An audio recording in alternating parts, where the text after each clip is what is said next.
Done. या hello students, तो कैसे हैं आप लोग। लास्ट क्लास में हमारी बातचीत यहीं पे ख़त्म हुई थी। Equation of line passing through 2 points. जब 2 पॉइंट दिया रहे तो इक्वेशन ऑफ लाइन कैसे लिखा जाता है, ये ऑलरेडी हम लोग डिस्कस कर लिए थे। तो चलिए इसके आगे, intercept of A line on axis. Okay, ये भी हम लोगों को पता है कि जब एक लाइन एक्स एक्सिस और वाई एक्सिस दोनों को कट करता है तो वो इंटरसेप्ट देता है, उसको हम लोग इंटरसेप्ट बोलते हैं। जैसे कि यहाँ पे आप देख पा रहे हैं कि आपको ये वाला इंटरसेप्ट एक्स एक्सिस पे कट किया गया, तो इसको क्या कहा जाएगा, एक्स इंटरसेप्ट। और ये वाला को क्या कहा जाएगा, वाई इंटरसेप्ट। इसको वाई इंटरसेप्ट बोलेंगे। ओके, और ये हमारा लाइन है। कैसे निकालते हैं, एक्स एक्सिस को अगर कोई कट लाइन कोई कट कर रहा है ना, तो उसकी कोऑर्डिनेट निकालने के लिए हम लोग को y इक्वल टू 0 पुट करना पड़ता है, जो कि हम ऑलरेडी आपको बता चुके हैं। तो A X plus B times 0 plus C बराबर 0, इसका मतलब x की वैल्यू आ गई माइनस सी बाई ए। तो x इंटरसेप्ट इसका क्या आया जी,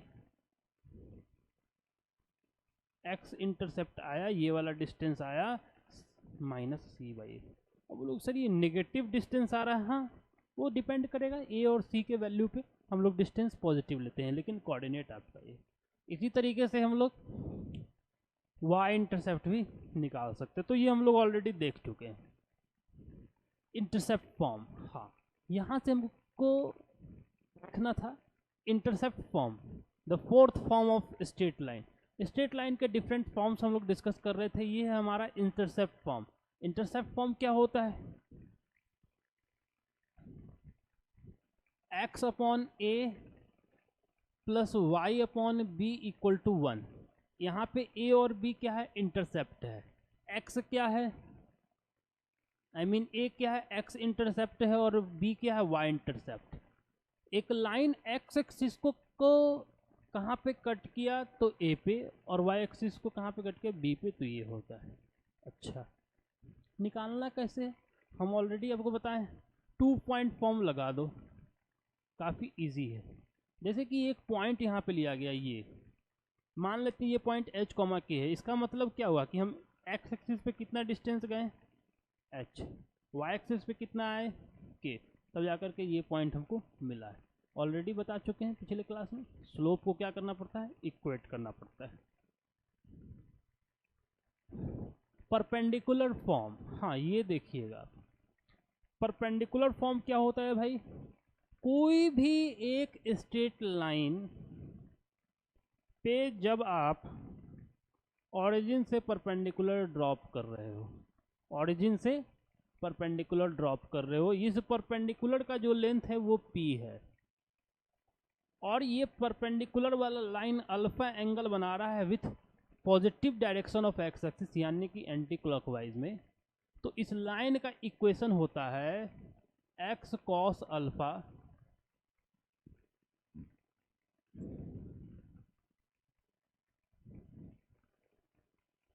x cos alpha plus Y sine alpha equal to P.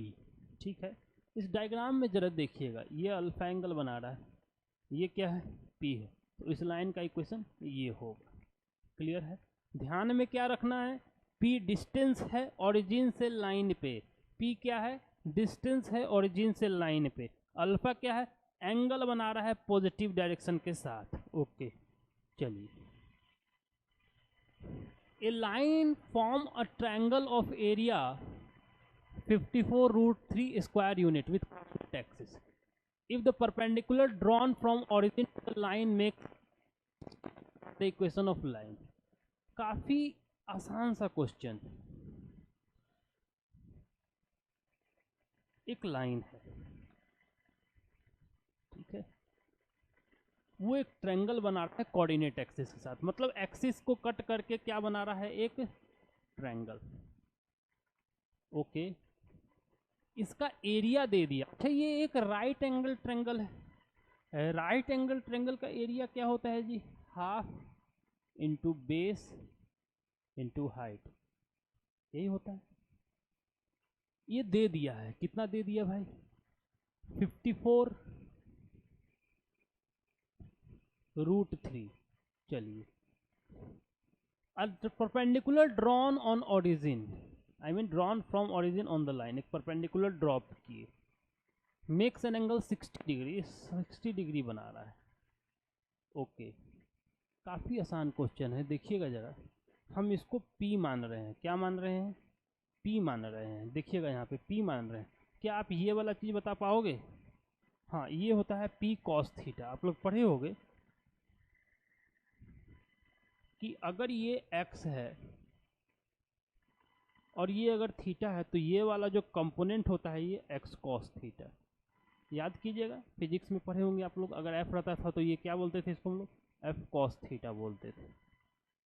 ठीक है, तो ये अगर P है तो ये वाला यहाँ पे एक कंपोनेंट बन रहा है,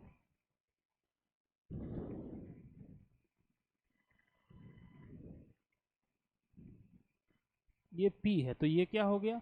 P cos थीटा। और ये क्या हो जाएगा? P sin theta. अच्छा, तो यहाँ से एक बात तो क्लियर हो गया कि ये जो इसका बेस है ये होगा P cos थीटा, और जो परपेंडिकुलर होगा वो होगा P sin थीटा। थीटा यहाँ पे कितना है? 60 डिग्री। ओके, चलिए इसको पुट करते हैं। 1/2 base P cos 60 degree into P sin 60 degree, कितना है भाई? 54 रूट 3।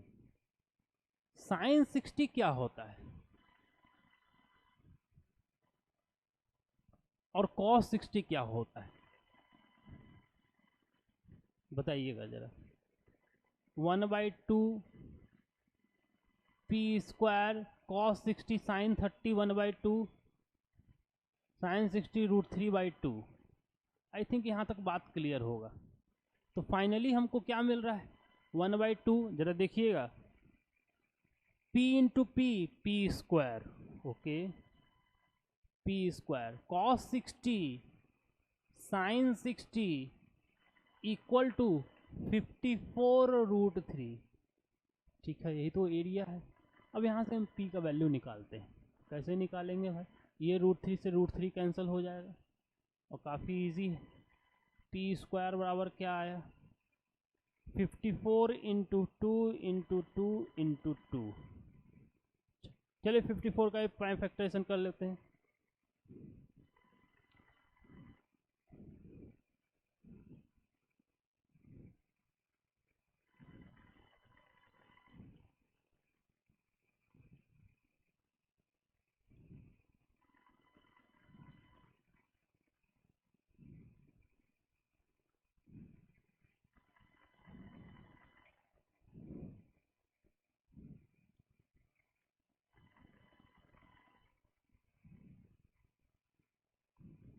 एक दो तीन,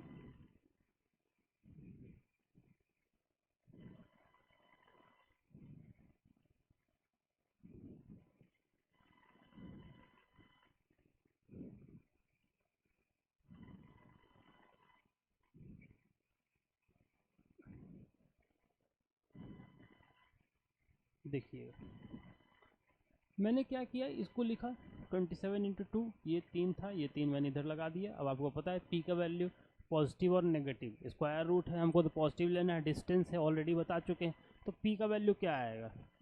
1 2 1 2, पेयर में से एक निकलता है स्क्वायर रूट में, और यहाँ के पेयर में से एक 3 निकाल लेते हैं, एक रूट 3 बच गया। ज़रा सॉल्व करके बताइए। 4 3 12, 12 रूट 3 P का वैल्यू आ गया।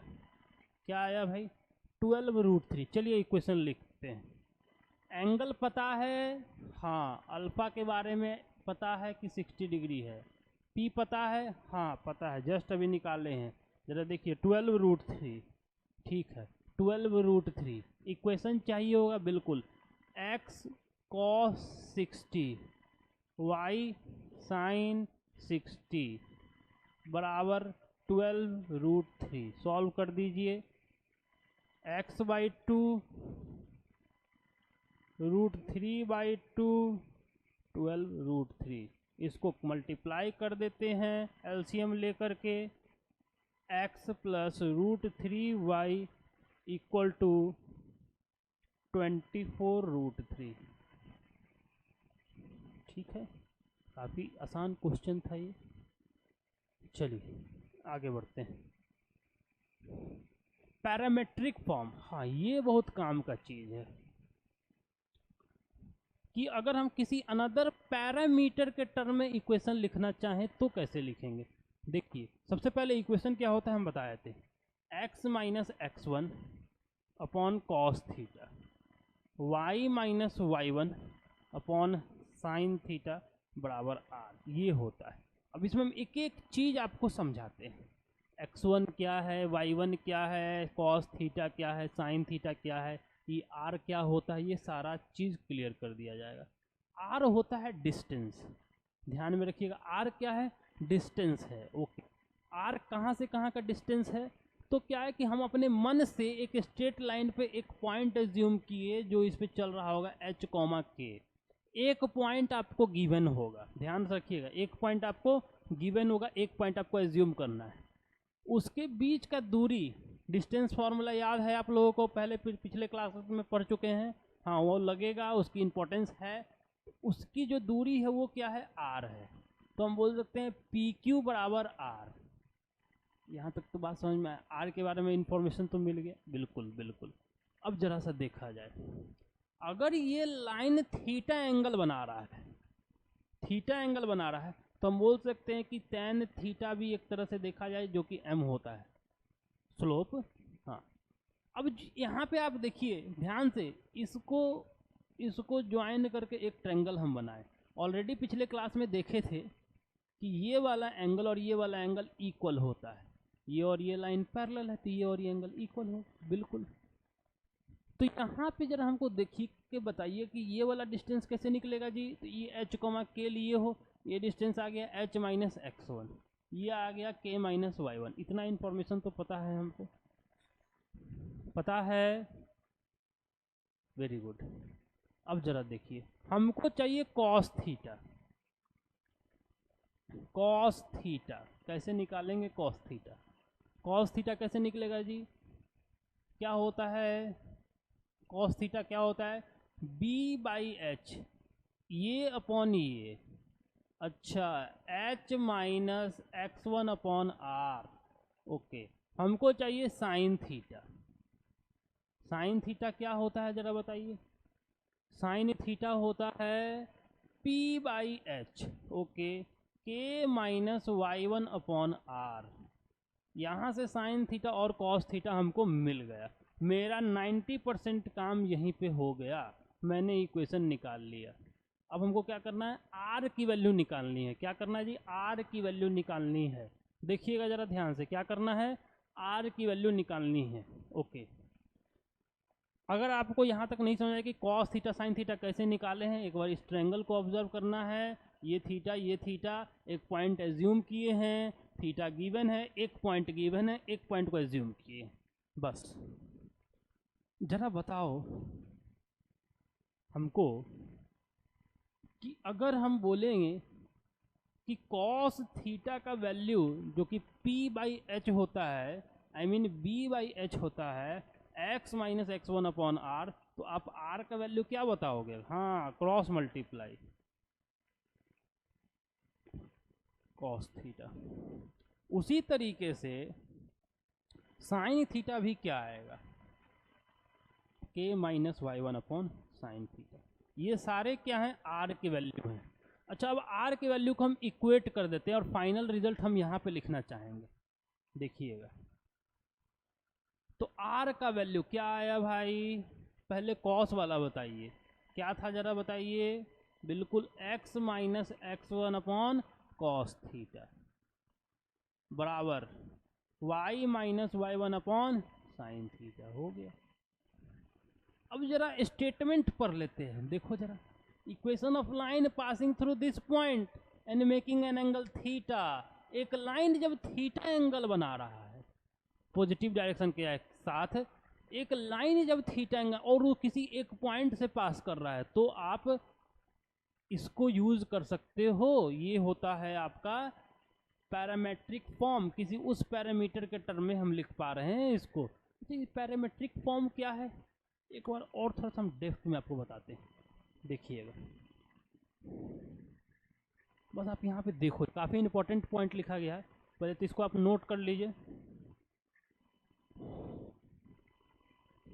हाँ बिल्कुल नोट कर लीजिए इसको, ठीक है, नोट कर लीजिए वीडियो को पॉज करके। हाँ, एक प्रॉपर नोट बनाते चलना है। देखिएगा, द इक्वेशन ऑफ लाइन, ये अभी मैंने देखा। अब हमसे कोई पूछेगा कि भाई इसका एप्लीकेशन क्या है, इसका यूज क्या है। अगर हमको थीटा पता है, हमको पॉइंट पता है, तो हम स्लोप निकाल करके इक्वेशन ना लिख लें लाइन का। बात बिल्कुल, इसका बहुत यूज है। अगर आपको कोई भी पॉइंट एज्यूम करना रहा, देखो जरा एक्स और वाई वेरी कर रहा है, तो हम क्या डायरेक्टली लिख दें, एक्स बराबर क्या, r cos theta plus x one, y बराबर क्या, r sine theta plus y one. इसका अप्लीकेशन जो है ना, क्वेश्चन जब आप कीजिएगा तब आपको पता चलेगा कि कितना बेनिफिशियल हो सकता है। फिलहाल आप इसको नोट करके रख लीजिए, ठीक है। और ज़रूरत पड़ने पे एक्स के जगह पे हम ये लिखेंगे, उस टाइम मत पूछिएगा कि कहाँ से आया, सीधी सी बात है। एक्स बराबर X one R cos theta, Y बराबर Y one R sine theta होता है। आर जो है वो क्या है, डिस्टेंस है किसी पॉइंट का, एक वेरिएबल पॉइंट से, जो किसी पॉइंट का मतलब जो पॉइंट आपको क्वेश्चन में गिवन रहेगा उसका। थीटा क्या है, वो लाइन थीटा एंगल बना रहा है positive direction of x axis के साथ। चलो आगे बढ़ा जाए। The distance of A point 2,3 from the line measured along the line is, okay okay okay, कह रहा है कि इस पॉइंट का इस लाइन से डिस्टेंस बनाइए, बताइए, measured along line this. Okay, देखिएगा जरा यहाँ पे हम समझाने की कोशिश करते हैं, ठीक है। कह रहा है कि एक लाइन होगा, देखते जाओ पहले डायग्राम। सबसे पहला काम है कि कोई भी क्वेश्चन पूछे, एक पिक्टोरियल रिप्रेजेंटेशन कोऑर्डिनेट ज्योमेट्री में बहुत ज़्यादा हेल्पफुल रहेगा। पूरे कोऑर्डिनेट ज्योमेट्री की बात करें कि एक अप्रोक्सीमेट डायग्राम बना लिया जाए। डायग्राम अगर आप बना लेते हो तो आपका 90% काम वहीं हो जाएगा। तो एक लाइन है 2x माइनस 3y प्लस 9। तो लाइन का सबसे पहले हमको स्लोप बता दो, नेगेटिव कोफिशिएंट ऑफ x तो आएगा नेगेटिव, मतलब लाइन ऐसा है, ठीक है।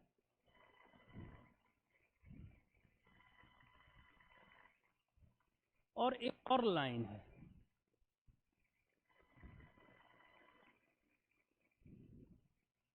जो ऐसा है,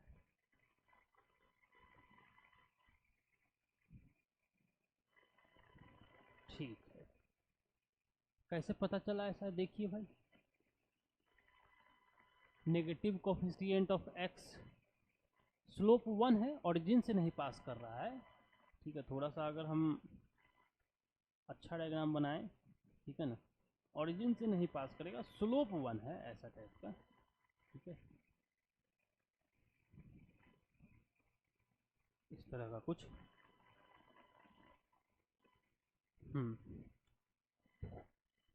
इस लाइन का इक्वेशन कितना है, इस लाइन का इक्वेशन कितना है, और वो पॉइंट जरा डाल करके देखिए तो क्या इसको सेटिस्फाई कर रहा है, नहीं।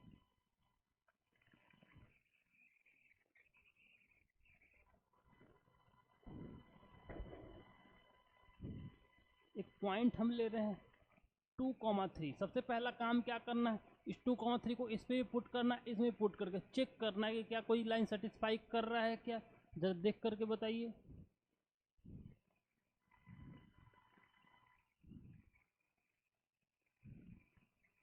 नहीं, कहीं सेटिस्फाई नहीं कर रहा है। अब हमसे क्या पूछ रहा है कि इस पॉइंट का इस लाइन से डिस्टेंस बताइए अलोंग दिस। ओके, मतलब इसके अलोंग होना चाहिए, मतलब जो भी यहाँ से लाइन पास कर रहा होगा उसका स्लोप इसके स्लोप के साथ मैच करना चाहिए, उसका स्लोप इसके स्लोप के साथ मैच करना चाहिए, ये बताना है हमको। अब जरा सोच करके बताओ कैसे बताएंगे। तो सबसे पहला काम कि इसके एलोंग में लिखना है, तो इसका स्लोप हमको बताओ, जल्दी जल्दी। हाँ बिल्कुल सही बात, इसका slope coefficient of x coefficient of y negative coefficient of x के साथ डिवाइड लगा देते हैं तो मेरा काम हो जाता है। तो यहाँ पे हमको स्लोप दिख रहा है कि 1 आ रहा है, इसका मतलब इसका स्लोप क्या हो गया, 1 हो गया। क्लियर है।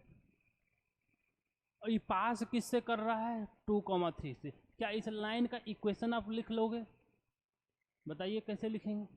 बिल्कुल, slope point from y minus y one equal to 1 x minus 2 x minus x1, ये मैंने इक्वेशन लिख लिया। अच्छा अब क्या करें, हम बोलेंगे अब इसका और इसका आपसे क्या पूछ रहा है, डिस्टेंस पूछ रहा है।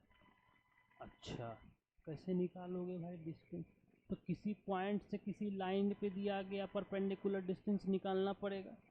ठीक है, तो फिलहाल हम एक छोटा सा फॉर्मूला लिख देते हैं, ax1 प्लस by1 प्लस, एक काम करो इसको नोट करके लिखो तुम लोग, बहुत काम आएगा। डिस्टेंस फॉर्मूला, वो वाला डिस्टेंस नहीं, ठीक है, from point two line, direct निकल जाएगा, मतलब कि गजब का चीज है। लिख लिए, distance formula from point two line. देखिए यहाँ पे हम लिखते हैं, कुछ नहीं करना है, एक छोटा सा फॉर्मूला लिखो और हो गया। अदरवाइज इसको सॉल्व करके फिर हमको क्या निकालना होगा, पॉइंट ऑफ इंटरसेक्शन, फिर डिस्टेंस फॉर्मूला लगाना पड़ेगा। हमको पता है कि आप में से बहुत कोई को ये बात समझ में नहीं आया होगा, आई नो दैट, कि कैसे निकला, कैसे लाइन का इक्वेशन लिख लिए। कोई बात नहीं, ये क्वेश्चन हमको दोबारा मिलने वाला है। ठीक है, फिलहाल आप इसको नोट कर लीजिए। क्या होगा भाई जरा बताइए, a1x, या फिर आप ऐसे लिखो ax1 plus by1 plus C upon root under A square plus B square.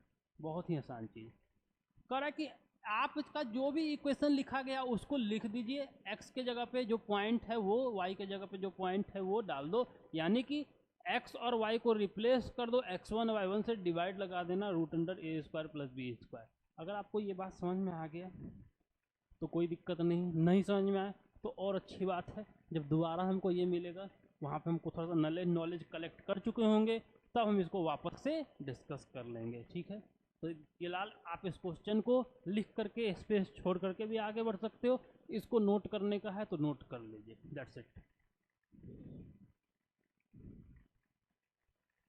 Two adjacent vertices of square, find the coordinate of other vertices. हाँ, मतलब कि अब हम लोग धीरे धीरे डिस्टेंस फॉर्मूला पे प्रोसीड कर रहे हैं, जो कि एकदम देखा जाए तो काफी आसान सी बात है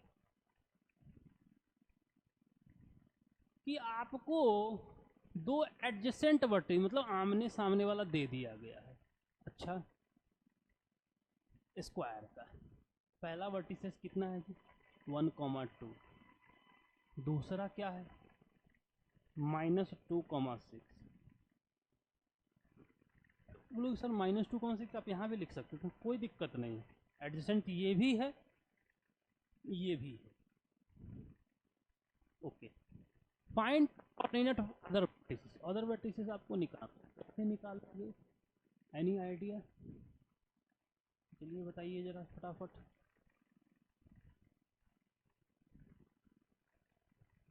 चलिए बनाते हैं, एक छोटा सा अप्रोच हम आपको बता रहे हैं।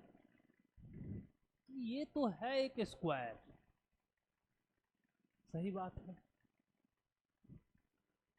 तो इसका सारा डिस्टेंस तो इक्वल होता है, सारा साइड्स का लेंथ इक्वल होता है, बिल्कुल सही। और क्या, और स्लोप भी इसका और इसका सेम होगा क्योंकि पैरेलल है, और इसका सेम होगा क्योंकि पैरेलल है। तो आपके दिमाग में जो चीज़ आया सबसे पहले मेरे दिमाग में वही आया कि क्यों ना पहले पॉइंट एज्यूम कर ले, पॉइंट एज्यूम कर लिए। अब क्या करें, अब हमको सॉल्व करना है, कैसे होगा भाई, तो चलो देखिएगा यहाँ पे, ये पॉइंट और ये पॉइंट से आपको क्या निकालना होगा, डिस्टेंस। बिल्कुल, क्या निकालना होगा, डिस्टेंस। क्या निकालना, डिस्टेंस। अच्छा, इस पॉइंट और इस पॉइंट से निकालना होगा डिस्टेंस। इस पॉइंट और इस पॉइंट से डिस्टेंस निकाल लेना, सारे को इक्वेट कर देना। देखोगे कि आपका सामने 4 इक्वेशन डेवलप हो जाएगा, सॉल्व कर लीजिएगा। अदरवाइज अगर आपको डिस्टेंस फार्मूला में नहीं जाना है तो आप स्लोप में जाओ। जैसे कि ये लाइन और ये लाइन पैरेलल है तो इसका स्लोप क्या होगा जरा बताइएगा। 6 - 2 अपॉन -2 - 1, 4 अपॉन -3, -4/3 होगा स्लोप। इसका स्लोप क्या होगा, y2 - y1 upon x2 - x1 बराबर -4/3। यहाँ पे एक इक्वेशन हम लिख रहे हैं। और क्या किया जाए भाई, इसका स्लोप और इसका स्लोप को इक्वेट करते हैं। y1 - 2 upon x1 - 1 equal to y2 - 6 upon x2 + 2। ये हो गया एक इक्वेशन, यहाँ पे आ गया। देखिए 4 इक्वेशन चाहिए होगा, वापस से कितना इक्वेशन चाहिए होगा, 4 अननोन क्वांटिटी है आपके सामने। अब क्या करेंगे जरा बताओ, स्लोप से तो कर लिए। अब हम आते हैं इसके डायगोनल। हमको पता है कि स्क्वायर का जो डायगोनल है वो इंटरसेक्ट करता है, बाइसेक्ट करता है। इसका मतलब कि इसका मिड पॉइंट इक्वल है। देखिए आप लोग पढ़े होंगे, एक लाइन है ए बी, ये है सी। अगर इसे m/n रेशियो में बांट रहा है, x1 y1 x2 y2, ठीक है, तो सी का कोऑर्डिनेट अगर x, y है तो x बराबर क्या होता है, mx2 plus nx1 divided by m plus n, ये होता है। बिल्कुल इसी तरीके से आप y का भी लिख सकते हो। y की वैल्यू क्या आती है, my2 plus ny1 divided by m plus n, ये y की वैल्यू हो गई। अगर ये रेशियो 1:1 होगा, मतलब ये मिड पॉइंट होगा, तो m और n की वैल्यू 1:1। तो इसका मतलब कि अगर एक लाइन ऐसा है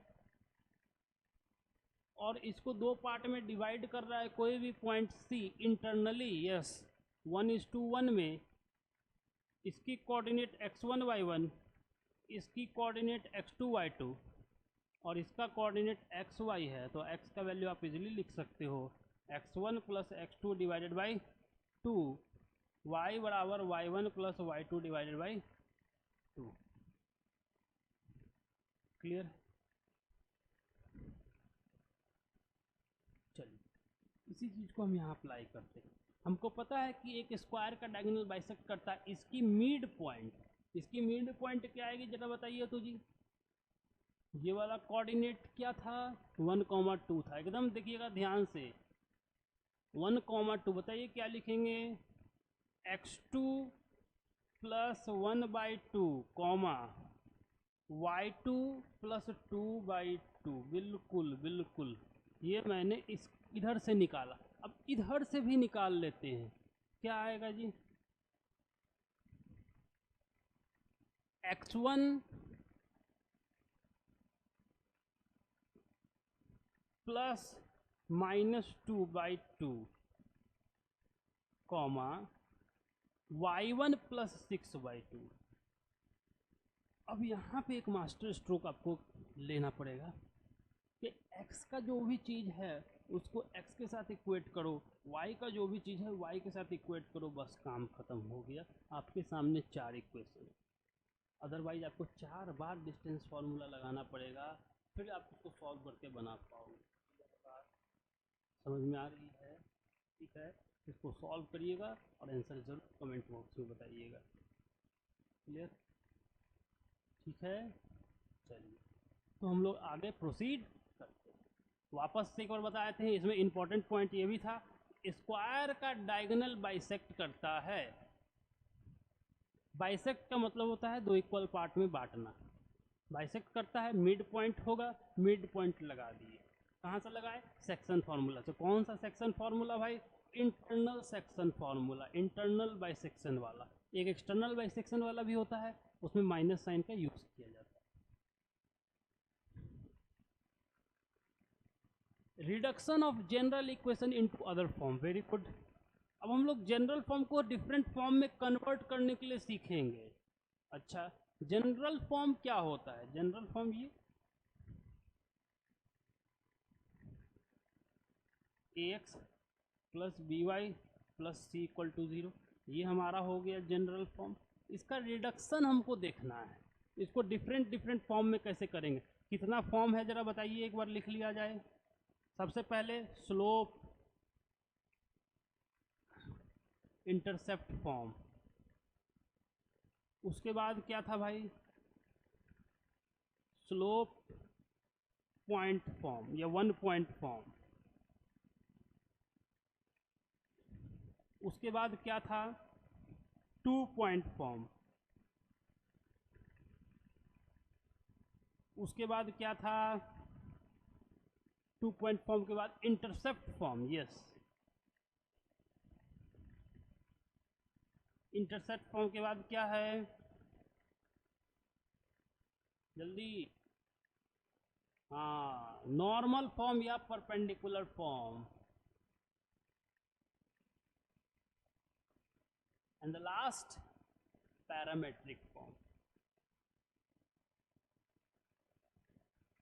तो टोटल फॉर्म स्ट्रेट लाइन का कितना है जरा काउंट करिए। एक जनरल, 2, 3, 4, 5, 6, 7, 7 तरीके से एक स्ट्रेट लाइन का इक्वेशन लिखा जा सकता है, या क्वेश्चन में आपको लिखा हुआ मिल सकता है। ये 7 तरीका है। इसमें से जो जनरल वाला फॉर्म है, इसको हम डिफरेंट फॉर्म में कन्वर्ट करने के लिए सीखेंगे। तो चलिए स्टार्ट करते हैं स्लोप इंटरसेप्ट फॉर्म से। काफी आसान है।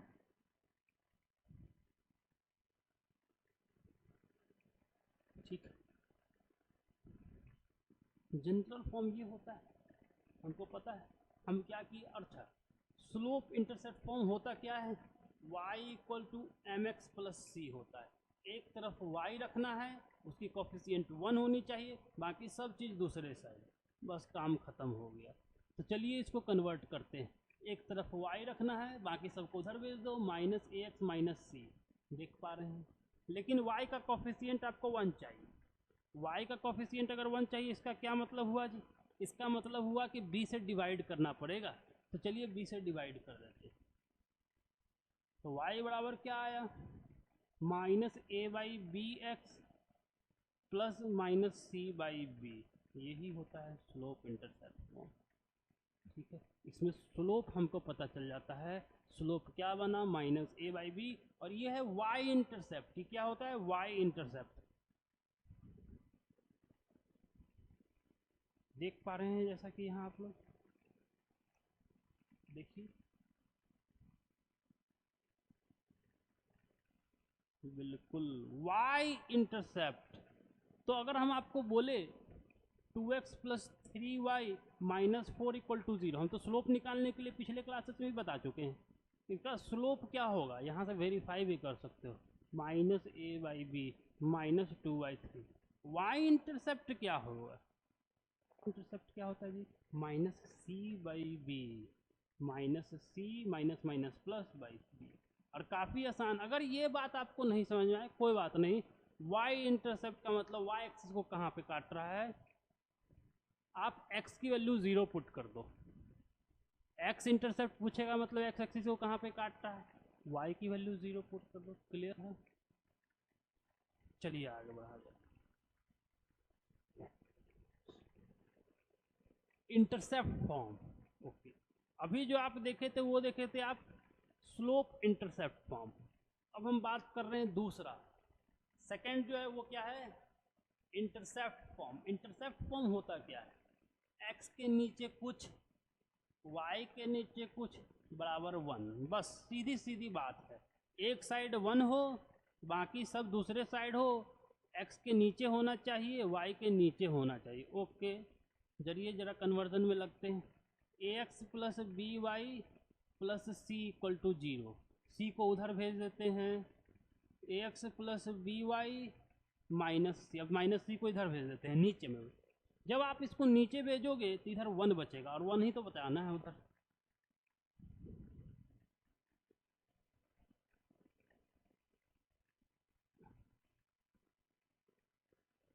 अब x के नीचे होना चाहिए, तो ई वाला चीज को नीचे भेजना होगा, ई वाला चीज को नीचे भेजना होगा। तो कैसे लिखेंगे?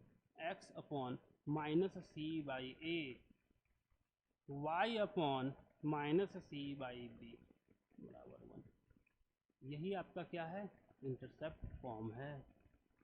ठीक है, यहाँ से x इंटरसेप्ट निकल गया माइनस सी बाई, एक्स के नीचे क्या है? माइनस सी बाई ए, वो हो गया x इंटरसेप्ट। y के नीचे क्या है? माइनस सी बाई बी, वो क्या हो गया?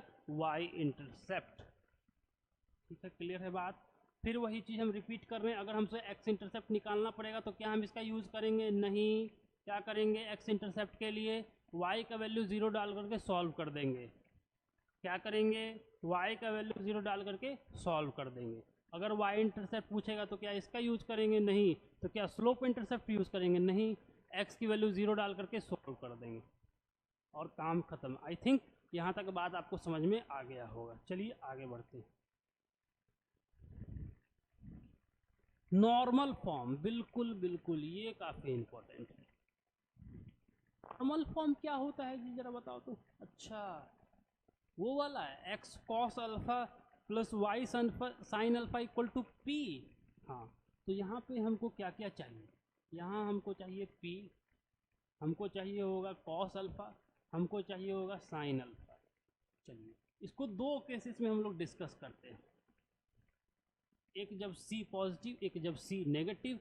यहाँ पे देखिएगा, जब सी को आप इस साइड लेकर के गए तो ये कैसा बन रहा है? ऐसा। क्लियर है बात? अब जरा सा सोचो कि हमको क्या चाहिए। हमको इधर का क्वांटिटी, ध्यान से, इधर का क्वांटिटी पॉजिटिव चाहिए भाई। क्या चाहिए? पॉजिटिव चाहिए। क्या चाहिए? पॉजिटिव। क्यों? क्योंकि x cos alpha plus Y sine alpha equal to p होता है। p तो डिस्टेंस है। तो बस यहीं पे प्रॉब्लम है, दो केसेस बन गया। अब देखिए, बात है कि हम कैसे निकालेंगे अल्फा और beta. I mean cos alpha और sine alpha, not beta, it's cos alpha sine alpha. कुछ नहीं करना है, ए और बी का यूज करके, क्योंकि ए और बी एक कांस्टेंट टर्म है, कोफिशिएंट है एक्स का और वाई का, उसका यूज करके एक राइट एंगल ट्रेंगल बना लेना है। ध्यान से मेथड समझिएगा, राइट एंगल ट्रेंगल बना लेना है। ओके, उस राइट एंगल ट्रेंगल का एंगल, कोई भी एक एंगल को नेमिंग कर दीजिए अल्फा से। अगर ये ए है, ये बी है, तो ई अपने आप root under A square plus B square हो गया। अब यहाँ से हम कॉस अल्फा और साइन अल्फा निकाल सकते हैं। ठीक है, इतना तो समझ में आया। अब जरा देखिएगा, देखिए जरा, ये है ए, ये है बी, ये है, यहाँ तक तो बात समझ में आ गया। अब हम क्या करने वाले हैं, इस केसेस में root under A square plus B square से डिवाइड कर रहे हैं दोनों साइड। ये इंपॉर्टेंट स्टेप है। जैसे ही डिवाइड करोगे, ए के नीचे क्या आ जाएगा? Root under A square plus B square. इसके नीचे क्या आ जाएगा? ये। अच्छा, यहाँ पे क्या आएगा भाई, जरा बताओ तो। यहाँ पे आएगा minus C upon root under A square plus B square. अच्छा, ये आ गया भाई, बस हो गया। अब जरा ट्रायंगल को देखो, A upon this cos alpha, B upon this sine alpha. इसके जगह पे ए अपॉन दिस क्या लिख सकते हैं हम? लिख सकते हैं कॉस अल्फा। तो फाइनली एक्स के साथ क्या मिल गया हमको? एक्स के साथ मिल रहा है कॉस अल्फा। वाई के साथ क्या मिल रहा है? Sine alpha. और इधर क्या है भाई? इधर है पी वाला टर्म, वो क्या है? Minus C upon root under A square plus B square cos alpha sine alpha T वाला टर्म। आई थिंक यहाँ तक तो अब क्रिस्टल क्लियर होगा। बात है कि यार ऊंचा का चीज़ हमको पॉजिटिव चाहिए, पी पॉजिटिव चाहिए, ई वाला चीज़ हमको पॉजिटिव चाहिए, बस इतना ही ध्यान में रखना है। उसी के हिसाब से सी को एडजस्ट कराना है। क्लियर है?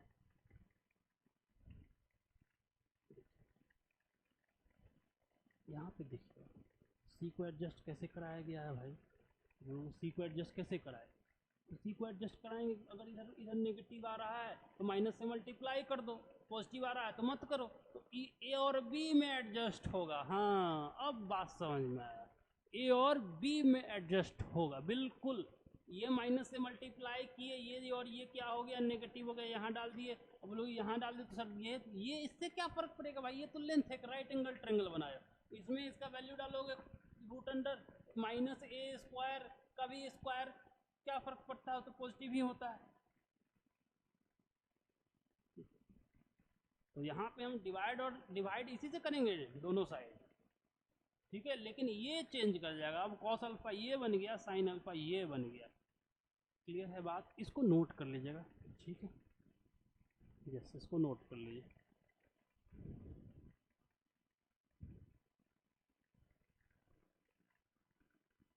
हो गया, ठीक है। बात समझ में आ रहा है आपको? माइनस से मल्टीप्लाई करना इसलिए पड़ गया क्योंकि P पॉजिटिव चाहिए। A और B नेगेटिव हो सकता है लेकिन P पॉजिटिव चाहिए भाई। अब P किस पे डिपेंड कर रहा है? C पे। बस याद रखिएगा इसको। रिडक्शन टू नॉर्मल फॉर्म, कैसे नॉर्मल फॉर्म में लिख रहे हैं भाई? देखो, shift the constant term on RHS and make it positive. बहुत सिंपल, जो भी कांस्टेंट है उसको उस साइड R इक्वल टू के उस साइड भेज दो, दिस साइड। किस साइड भाई? RHS side. इसको इधर भेज दीजिए और पॉजिटिव बना दो। हाँ बिल्कुल पॉजिटिव बना दो, बहुत ईजी है। और फिर कॉफिशिएंट ऑफ x का square plus coefficient of y का स्क्वायर से दोनों side divide, divide both side by this. हो गया खत्म। x के साथ जो आया एकदम ये मास्टर स्ट्रोक है भाई, क्रिस्टल क्लियर रहना चाहिए बात, ठीक है। आगे बढ़े, याद रखिएगा काम तो बहुत सिंपल था, मैथड तो आपको प्रूव करने का बता ही दिया, लेकिन करना कैसे? उस साइड भेजो, पॉजिटिव बनाओ, हो गया, डिवाइड करो root under A square plus B square से एक्स की कोफिशिएंट एंड वाई, बिल्कुल। Reduce it into slope intercept form normal form. चलिए पीछे से करना चालू करते हैं। सबसे पहले नॉर्मल फॉर्म में बनाते हैं। देखो भाई एक्स प्लस रूट 3y बराबर -4, इसको क्या करो 1 बनाने के लिए इसको पॉजिटिव बनाना है, माइनस से मल्टीप्लाई, माइनस एक्स बराबर 4। अब क्या करेंगे? दोनों साइड डिवाइड लगाएंगे। कैसे भाई? ये a का वैल्यू -1, b का वैल्यू -3, आई मीन -√3। हमको क्या चाहिए? Root under A square plus B square चाहिए। कैसे निकलेगा? a का स्क्वायर 1, b का स्क्वायर 3, 4 का रूट 2, तो 2 से -1/2x डिवाइड लगा रहे हैं, तो यहाँ पे भी माइनस लिख देते, -√3/2y और प्लस 4/2 2। यहाँ से क्या मिल रहा है हमको? कॉस अल्फा का वैल्यू -1/2, साइन अल्फा का वैल्यू -√3/2। कोई हमको बताएगा कि साइन अल्फा √3/2 या कॉस अल्फा नेगेटिव कौन से क्वाड्रेंट, कौन ऐसा क्वाड्रेंट जहाँ साइन और कॉस दोनों नेगेटिव है? Third quadrant. थर्ड क्वाड्रेंट में √3/2 साइन का सोच रहे हैं, साइन 60 √3/2 होता है। तो इसका मतलब हमको क्या लेना चाहिए अल्फा भाई? थर्ड क्वाड्रेंट में 60 डिग्री। हाँ पाई प्लस, बिल्कुल पाई प्लस थीटा जो होता है ये जाता है थर्ड क्वाड्रेंट में, पाई प्लस थीटा। इसका मतलब पाई प्लस 60 क्या होता है जी? पाई/3, 3 + 1 4 पाई/3 क्या होगा?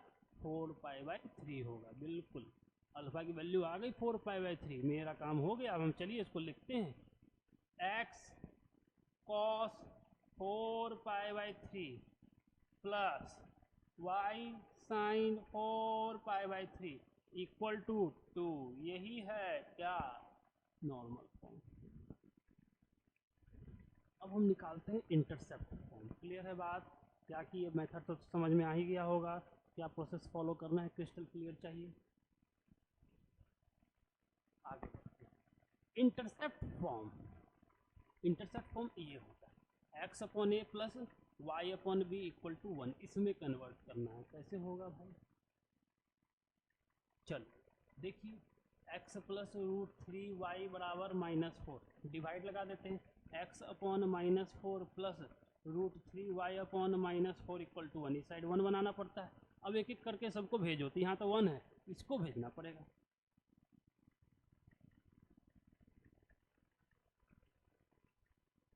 हो गया खत्म। इसमें x intercept -4, y intercept -4y। इसका मतलब x एक्सिस और y दोनों को नेगेटिव में कट कर रहा है। हाँ, दोनों नेगेटिव, ऐसा सिस्टम है, दोनों को नेगेटिव में कट कर रहा है। क्लियर है बात? अब बात करते हैं स्लोप इंटरसेप्ट फॉर्म का। y equal to mx plus सी।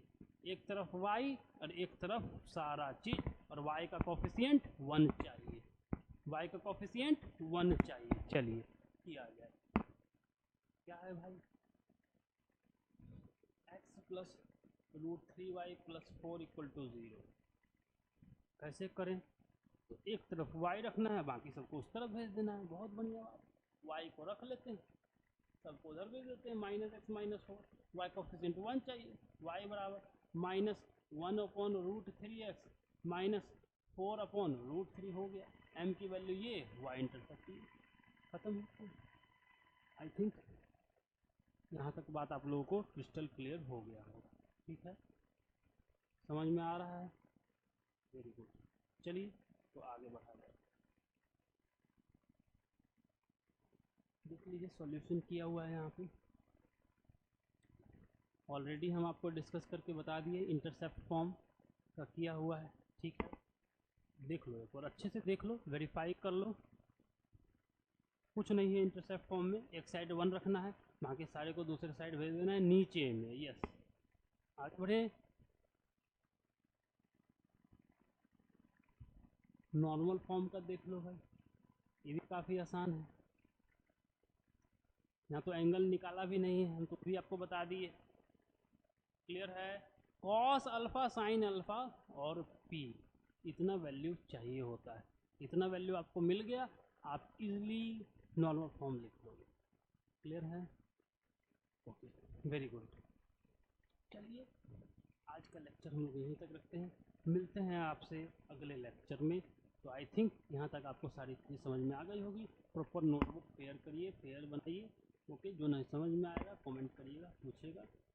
ठीक है, चलिए मिलते हैं आपसे अगले लेक्चर में। Okay, bye.